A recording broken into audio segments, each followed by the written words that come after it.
Hey ladies and gentlemen, welcome back to the channel. You are here on the home of the slightly above average ship review. This video was recorded Monday, June 20th, after the new update. We are on Tears of the Desert in an Epicenter match, which quite frankly, don't have a lot of love for Epicenter. I'll show you how to win Epicenter matches very quickly. Was just doing a time check there.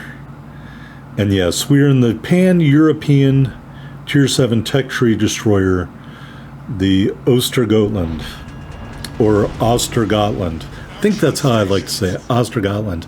Before I said Ostergotland or Ostergotland, I'm like, wait a minute, it has the same umlauts, so they're pronounced the same. So, Ostergotland, I guess we'll say. Anyway, there was a quick look at the teams. And so, of course, I think I've talked about this before, but in an Epicenter match, you're a destroyer. You want to get to the center circle as quickly as you can, because many times the other team will not understand how you win a Epicenter match. So it's very important to start the capping process as quickly as possible. And then once you have it capped, then you're free to go around and kind of do whatever you need to do. Also on this map, getting up close to this little island is a great help because it prevents people from shooting at you. Alright, so Ostergotland, if you watch my video on the Skane or the video on the Oland, plays very similar to those ships. You've got those twin 120mm turrets, very fast firing. They are dual purpose guns. You have long range, fast torpedoes.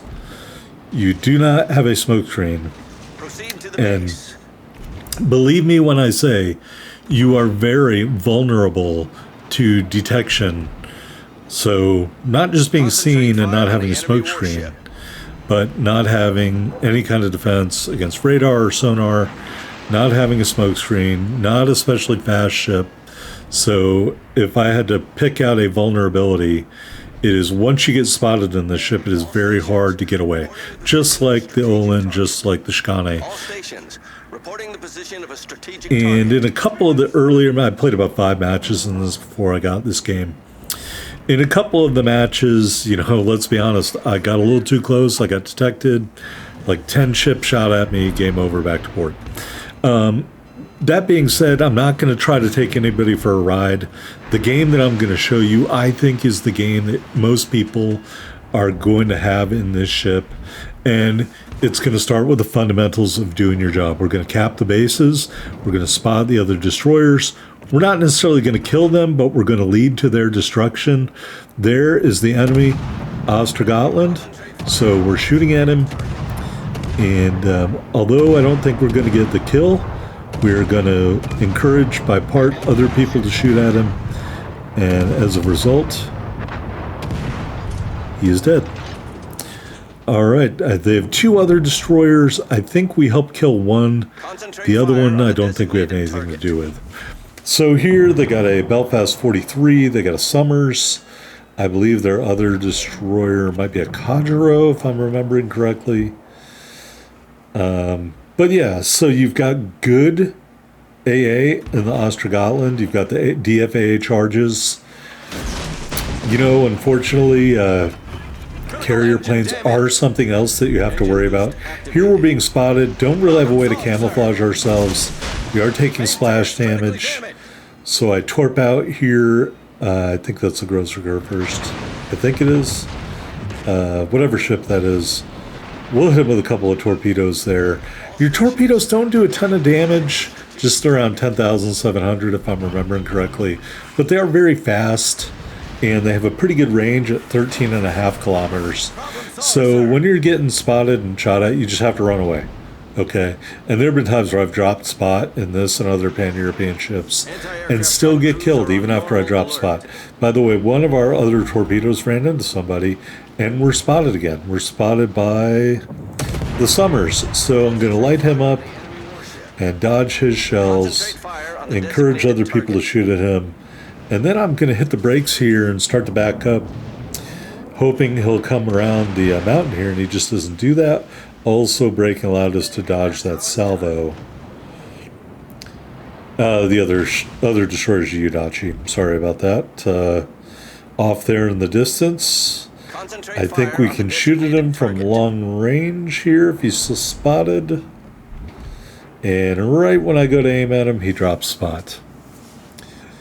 So you've really got to manage your locations on the map. Really got to pay attention to where you could get caught in open space without something to hide behind. Always part of the calculus you need to take in any of these pan-European destroyers, but especially the Skani, the Oland, and the Ostergotland, because you do not have the ability to get out of that radar very quickly. And if it's a 9 km radar that lasts 30 seconds, you could be dead before that radar ceases to work. So please keep that in mind. All these, well, that battleship died. The other one was behind an island. Our team has taken a commanding ship lead, but we've lost the epicenter. So here we're going to push into the epicenter and try to spot this other destroyer. Now, I spotted the Yudachi and did not realize it for a second, because I'm thinking, why can he see me and I can't see him? But the Yudachi didn't shoot at me, and that seems very dumb. So I'll shoot at the Yudachi. And note that this is just bad destroyer play. The Yudachi gets taken out by one of my teammates, never shot at me. The Summers, I think, just started shooting at me. He was in the smoke screen. Here we are going to blind dodge a full salvo of Yudachi torpedoes.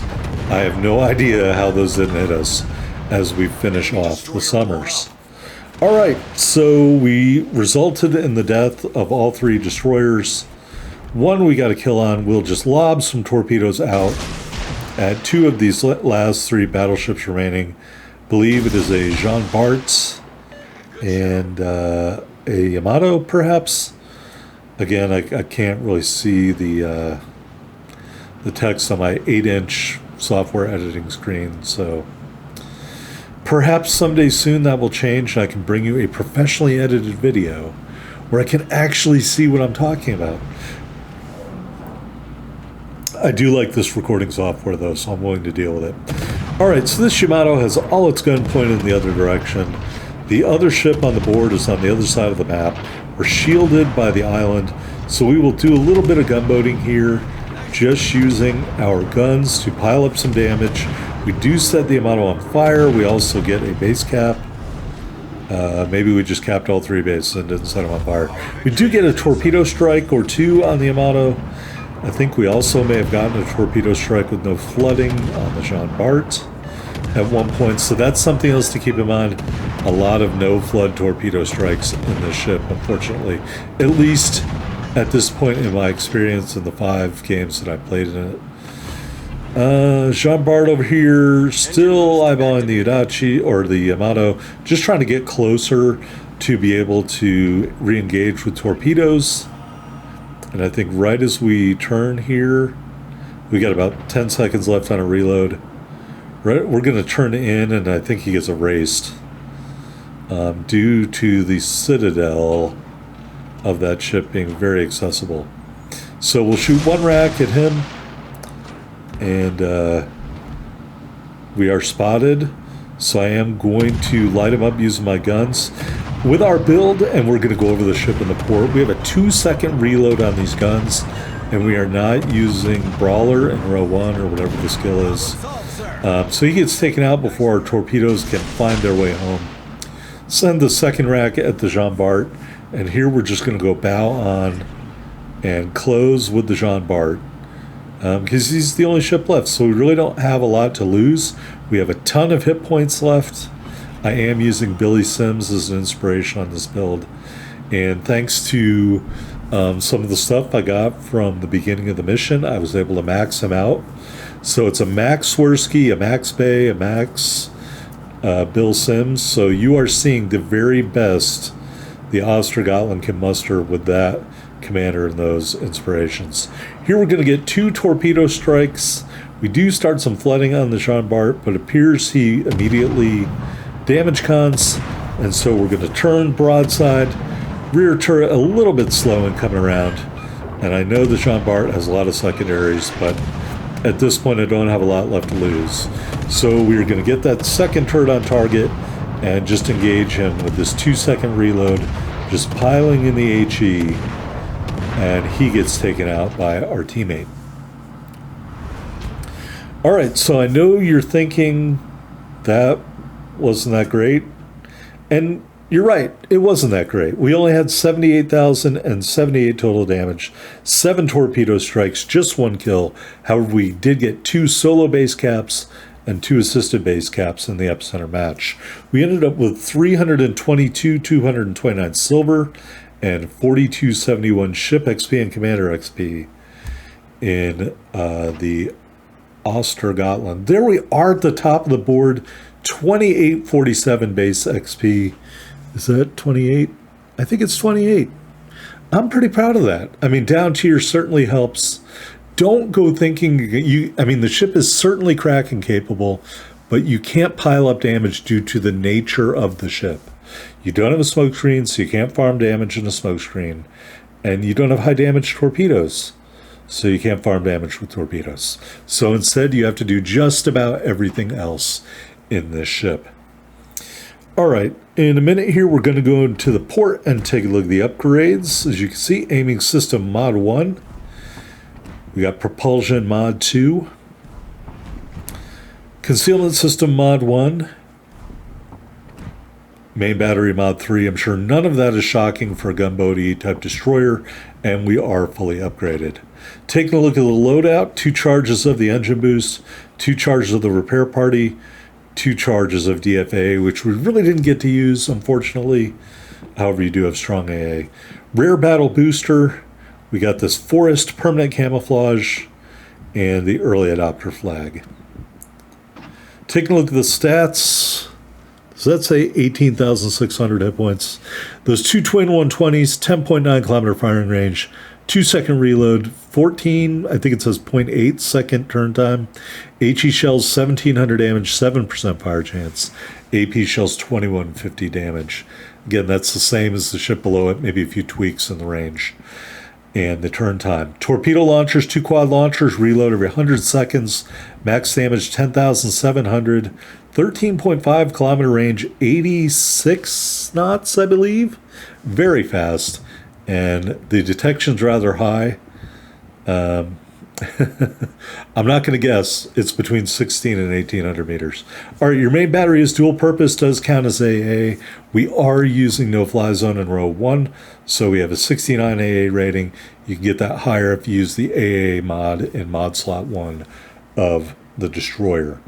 Maneuverability, here's your weak spot, only 36 knots, 610 meter turning circle, 3.7 second rudder shift time, and of course, no smoke screen.